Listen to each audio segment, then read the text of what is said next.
Google a publié son classement des objets les plus recherchés dans la barre de recherche cette année. Alors bien sûr, c'est pas une démarche altruiste. C'est-à-dire que Google, ils n'ont pas un brûlant désir d'informer.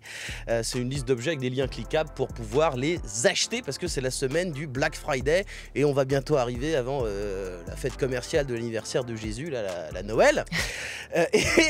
Alors, c'est 100 objets, il y a plusieurs catégories, maison, jardin, électronique, gaming, fitness, cuisine, vêtements, entre autres. On va pas faire un guide d'achat. Non, on n'est pas là pour ça. Non, on n'est pas là pour ça. Déjà, tu fronces les sourcils, ça t'énerve. Non, mais j'attends. J'ai dit lien cliquable pour acheter, elle m'a regardé en me disant tais-toi. Non, et moi, le Black Friday. Voilà. Donc, mais en fait, cette liste, elle est assez intéressante pour plusieurs raisons. Parce que les recherches d'objets montrent à quel point le Covid et le confinement ont eu un effet sur nos modes de vie et de consommation.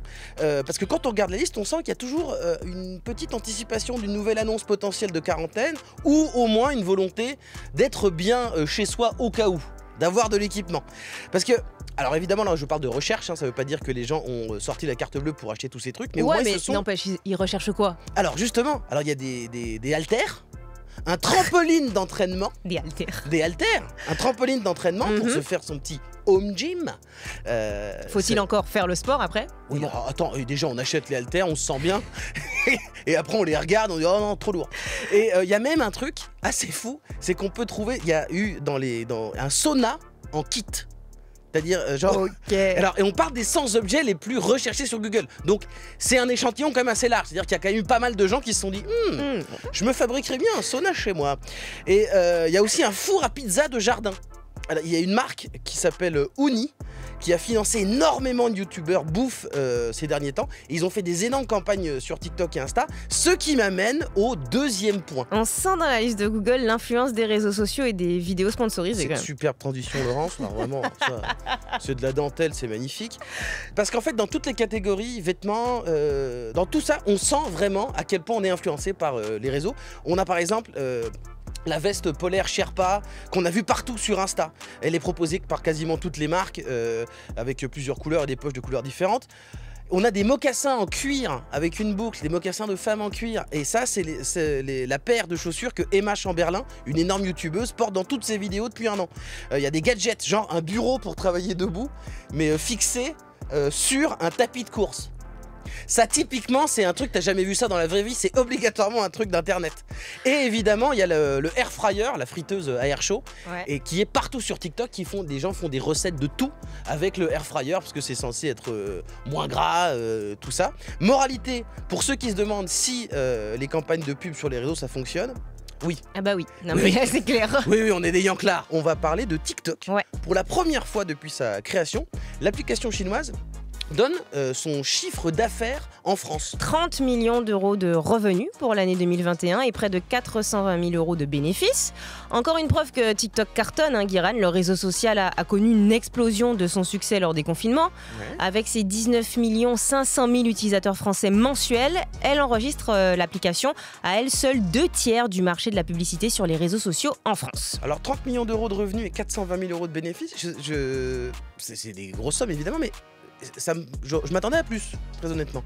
Et en fait, ces chiffres-là, ils sont dévoilés parce qu'en fait, maintenant, TikTok, ils sont obligés. Ouais, 30 millions, c'est pour la France seulement. Oui, mais je m'attendais à plus. Voilà, ok. TikTok est régulièrement pointé du doigt.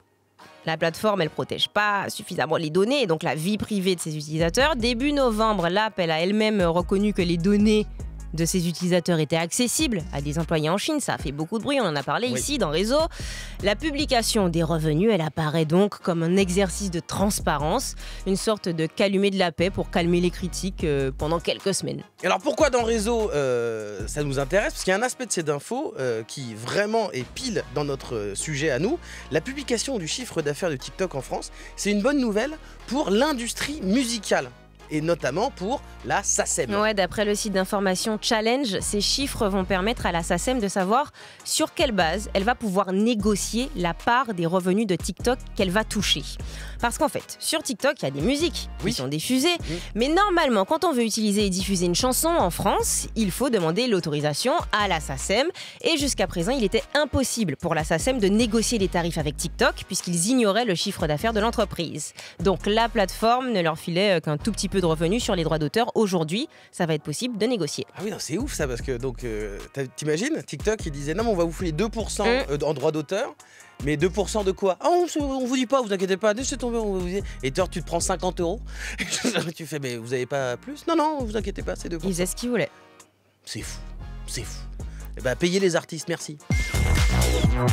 Réseau.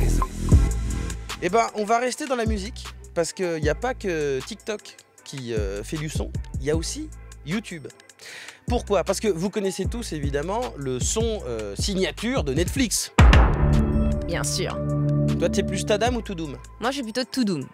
Et Moi, je dis Toudoum. On est dans la même Et là, team. là, je me vois dans mon canapé, là, déjà. Tu cries Toudoum dans ton canapé? Non. Ah, j'aimerais bien, j'ai envie de voir ça maintenant. On regarde Netflix, Toudoum. Non, mais elle le fait, le télé le fait, hein, c'est pas la peine de le faire. J'aime bien. Et alors, YouTube va aussi avoir sa signature sonore avant certaines vidéos. Alors, je pense pas que ça sera toutes, mais ils ont dévoilé un son qu'ils ont fait créer, et ils avaient dit aux studios, aux gens, aux créatifs là, qu'on fait le son, ils leur avaient donné 4 axes de réflexion, 4 axes de travail. Il fallait que ça soit un son humain, connecté, expressif et axé sur l'histoire.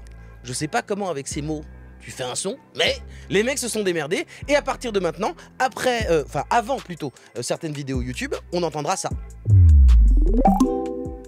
Qu'est-ce que t'en penses? Oh, ça me fait des guilis dans le ventre. Ah ouais, et bah justement, parce que moi j'ai l'impression que ils avaient dit humain, connecté, expressif, axé sur l'histoire. Moi je pense que c'est la plus belle interprétation de ce que est un prout fait par un ordinateur.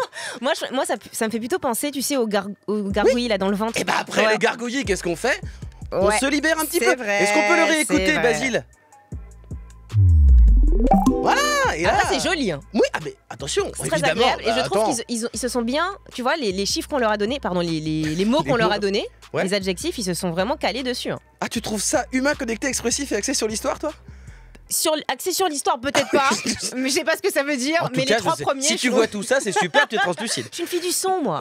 Oui, mais voilà, les DJ en réalité, Laurence Méride. Voilà, et alors je termine avec une petite news de nos potos de chez Spotters. Ah oui. Qui ont trouvé un truc, c'est que en ce moment sur le site un peu oublié Tumblr, c'était les blogs un petit peu des années 2010, on avait son blog sur Tumblr et tout.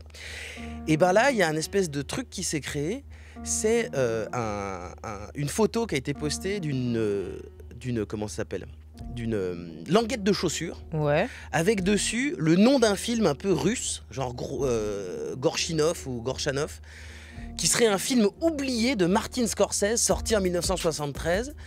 Et il y a plein de gens qui se sont mis à parler de films, et il y a tout un truc sur Twitter, il y a toute une espèce d'univers de fans de ce film oublié qui s'est créé. Il y a des gifs, des extraits du film en gif qui commencent à tourner et tout, et les gens se disent, est-ce qu'on va pouvoir retrouver ce film? Alors évidemment, le petit problème, c'est qu'ils vont avoir du mal à le retrouver, puisque ce film n'a jamais existé.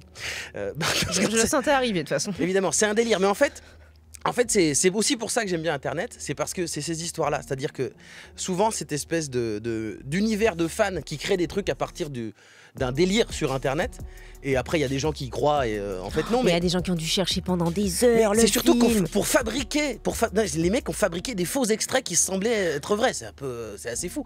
Et en fait, ça me fait penser, moi, dans le début 2010, il y a eu une bande-annonce qui a été faite par Robert Rodriguez, qui est un pote de Tarantino, qui a fait Desperado, Spy Kids, Planète Terreur et tout. Et il avait fait une fausse bande-annonce sur YouTube qui s'appelait Machete. Et il avait rencontré l'acteur Danny Trejo, il avait dit lui c'est un peu le Jean-Claude Van Damme mexicain, dans un délire il s'est dit on va faire la bande-annonce de Machete, un film un peu de bourrin un peu, et ça a tellement marché qu'ils l'ont fait le film après. Qu'ils en ont fait 2 même. Ouais, ils en ont fait 2. Moi j'ai vu le premier, ils en ont fait 2. Alors qu'au départ c'est une blague, et il y a des gens qui ont commencé à partir dans le multiverse Machete, et c'est devenu un film. C'est pour ça qu'on aime Internet, quand ça stimule l'imagination. Voilà tout. Réseau, toute l'actu d'Internet. Avec Laurence et Guirane.